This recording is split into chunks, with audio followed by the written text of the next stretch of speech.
So doctor RS Praveen Kumar. So ఈ పేరు చెప్పంగానే అందరికీ వాళ్ళ ఒపీనియన్ క్రియేట్ అయిపోతుంది. పేరు చెప్పంగానే చాలు, మీకు అంతకంటే మించి ఎక్కువ ఒక్క ముక్క కూడా చెప్పాల్సిన అవసరం లేదని నాకు తెలుసు. అయితే ఈయన గురించి మధ్యలో చెప్పడం కూడా బంద్ చేసినాం వాస్తవానికి, కానీ ఇక మళ్ళీ ఎందుకో చెప్పాలనిపిస్తుంది. అంటే కొన్ని ముచ్చట్లు మాట్లాడుతుండే కామన్ గా బీఆర్ఎస్ లో పోయినాక బీఆర్ఎస్ నేచర్ అలవాటు అయిపోతుంది, అట్లా మాట్లాడతారు కామనే. కానీ ఈయన ఇప్పుడు ఒక పెద్ద పెద్ద పతివ్రత ముచ్చట్లు మాట్లాడుతుంది. ఒకసారి చూడరు ఆర్ఎస్ ప్రవీణ్ కుమార్ గారు. తెలంగాణ ప్రజలను పట్టపగలి మోసం చేసిన కాంగ్రెస్ పార్టీ రోజు రోజుకు పెళ్లిబుకుతున్న ప్రజాగ్రహం నుండి తప్పించుకోవడానికి యథావిధిగా మరో అటెన్షన్ డైవర్షన్ కుట్ర తెరలేపింది. ఆయన ఇంటెన్షన్ ఏంటంటే, ఈ మధ్య కాలంలో ఆర్ఎస్ ప్రవీణ్ కుమార్ గారు పార్టీ మారుతారు, కాంగ్రెస్ పార్టీలోకి పోయేటట్టున్నాడు, ఇక బీఆర్ఎస్ లో విసిట్ చెందినని వార్తలు బయటకి ఉంటాయి కదా. వినవడంగానే మరి కేటీ రామారావు అన్న మరి బుధరకిచ్చిండా, లేకపోతే హరీష్ అన్న బుధరకిచ్చిండా, ఇక నువ్వు కూడా పోతే ఆయన ఇప్పటికి, ఎందుకంటే ఆల్రెడీ డ్యామేజ్ అయింది, ఈయన వల్ల వాళ్ళకి పెద్ద ఉపయోగం లేదు, ఎవరికి ఉపయోగం లేదు. కానీ కనీసం ఇంకా కొంచెం వేరే విషయం అంతా వేరే సైడ్ పోతుందని ఉద్దేశంతో ఆపేరో ఏవో తెలియదు. కానీ అదంతా తప్పు అంటుండు. నా మీద సామాజిక మాధ్యమాల్లో పార్టీ మారుతున్నాను అంటూ ఫేక్ న్యూస్ ప్రచారం చేయిస్తున్నట్లు నా దృష్టికి చాలా మంది శ్రేయోభిలాషులు తీసుకొని వచ్చారు. ఎవరైతే ఇలాంటి వార్తలు ప్రచారం చేయడం ఆపకపోతే చట్టపరమైన చర్యలు తప్పవంటుండు. మళ్ళీ గుర్తు చేస్తున్నా అంటుండు. ఏం గుర్తు చేస్తుండు? తెలంగాణలో అన్ని వర్గాల భవిష్యత్తుతోనే భద్రంగా ఉంటుందని, బీఆర్ఎస్ పార్టీతో భద్రంగా ఉంటుందని నేను ఆ పార్టీ అధికారం లేనప్పటికీ అందులోనే చేరాను. నేటి సీఎం రేవంత్ రెడ్డి గారు నాడు ఎన్ని ఆఫర్లు ఇచ్చినా నా నిర్ణయాన్ని మార్చుకోలేదంటుండు. అప్పట్లో ఆయనకు ఆఫర్ కూడా వచ్చినాయట.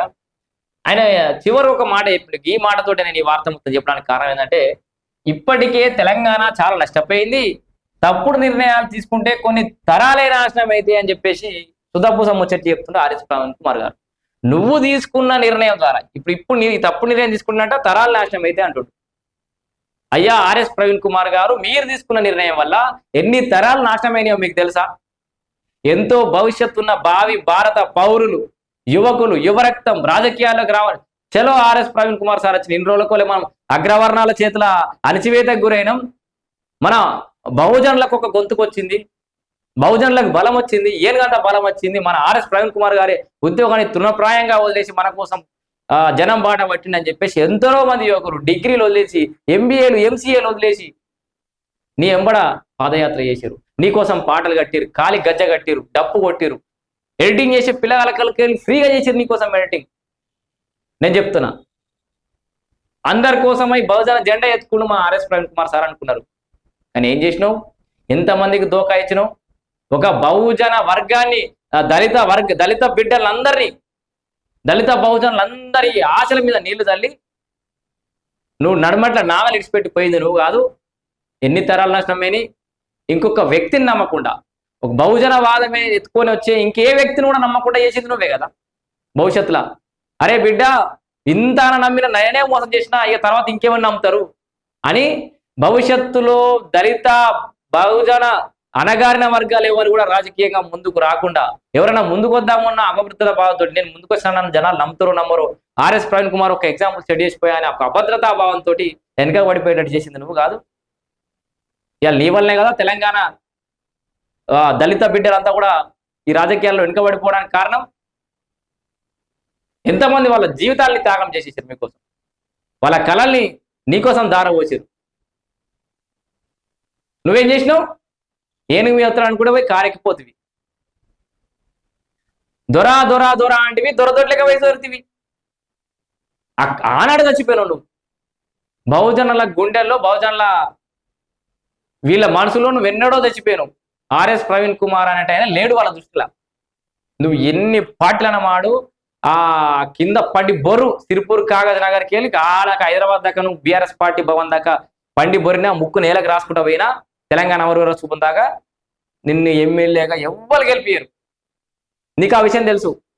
ఏమున్నాక కేసీఆర్ బాబు ఫోటో పెట్టుకుని ఏమన్నా భవిష్యత్ ఎన్నడన్నా అడ్మేర గుడి సీట్ లెక్క గెలుస్తానేమో అనే ఆశ తప్పితే నీకు ఎస్ నువ్వు ఇండిపెండెంట్ రా, నువ్వు ఒక్కసారి బయటకు వచ్చి చూడు, ఒక్కరు కూడా పడది. నీ ఓటు నీకన్నా నువ్వు వేసుకున్నావో లేదో నాకైతే డౌట్. బీఎస్పీలు ఉండి ఎంతమంది జీవితాలు రోడ్డు మీద తీసుకొచ్చినావు ఆర్ఎస్ ప్రవీణ్ కుమార్ గారు పార్టీ పెట్టి. ఇవాళ ఒక తరాలే ఏంది, తరాలే నాశనం అయితే తప్పు నిర్ణయాలు తీసుకుంటా అని. ఆల్రెడీ తప్పు నిర్ణయం తీసుకున్నాడే చెప్పబట్టే తప్పు నిర్ణయం తీసుకుంటే తరాలు నాశనం అయితే అని.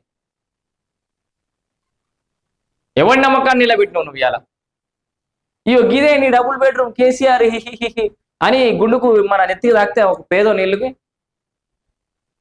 మరి ఏది పోయి అల్లే జాయిన్ అయితే ఏది నీ డబుల్ బెడ్రూమ్ 2,20,000 పైచీలకు డబుల్ బెడ్రూమ్ కట్టిండు కేసీఆర్ బాబు. అలా ఎన్ని అక్కుపోయి ఎంతమందికి ఇచ్చారు? 15,000, 16,000, 20,000 ప్రొసీడింగ్లు కూడా ఇవ్వలే. అన్ని బొందలగడలు కట్టి బొందపాలు చేసిరు. అసలు గీ రంగంలో ఏలు పెట్టలే కేసీఆర్ గవర్నెన్స్ లో. గీ రంగంలో అవినీతి జరగలేదని ఒక్క రంగం తీసుకురా, ఒక్కటి ఎగ్జాంపుల్ గా తీసుకురా. ఆర్ఎస్ ప్రవీణ్ కుమార్ గారు దాటి నువ్వు ఏ డిపార్ట్మెంట్ తీసుకుంటావు తీసుకోను.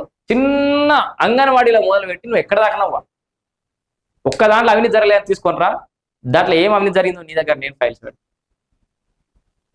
అంత అవినీతి భయం కంపు కొట్టుకుపోతున్నటువంటి బీఆర్ఎస్ పార్టీలో నువ్వు ఆ కంపులో కలిసిపోయి నువ్వు పార్టీ మారితే నాకు తెలిసేది ఇది ఎవరు అంటే ఈ ప్రచారం ఎవరు చేస్తారో కానీ దయచేసి ఈ ప్రచారాలు మానుకోరి. ఆర్ఎస్ ప్రవీణ్ కుమార్ గారి తరపున నేను చెప్తూ రిక్వెస్ట్ చేస్తుంది. ఎందుకంటే ఆయన ఎలాగ పోయినా ప్రయోజనం లేదు, కాంగ్రెస్ లో పోయినా ప్రయోజనం లేదు, బీఆర్ఎస్ లో పోయినా ప్రయోజనం ఉంటే ఎంతో పోతుంది. దాన్ని ఏమంటారు, ఉన్నా లేనట్టే, లేకున్నా ఉన్నట్టే. అసలు ఆయన వల్ల ఏం ఒరిగేది ఇసుమంతా కూడా ఒరిగేది లేదు ఏ పార్టీకి. నాకైతే బీఆర్ఎస్ పార్టీలో కూడా వాళ్ళకి ఏం ఒరిగేది లేదు, వాళ్ళు ఎందుకు తీసుకోవాలి తెలియదు. కానీ సో ఈయన పార్టీ మార్పు అనేది పెద్ద సంచలనం ఏం కాదు. నువ్వు మారిసుడు ఒకసారి. ఆర్ఎస్ ప్రవీణ్ కుమార్ గారు సంచలనంగా కాంగ్రెస్ పార్టీలో జాయిన్ అయ్యారు, కాంగ్రెస్ పార్టీకి లేచిపోతుంది అని ఎవడు వార్తలు రాయడు. చాలా సింపుల్, అంత ఎలివేషన్ లేదు, అట్లాంటి ఎమోషన్ లేదు ఇప్పుడు ప్రస్తుతానికి.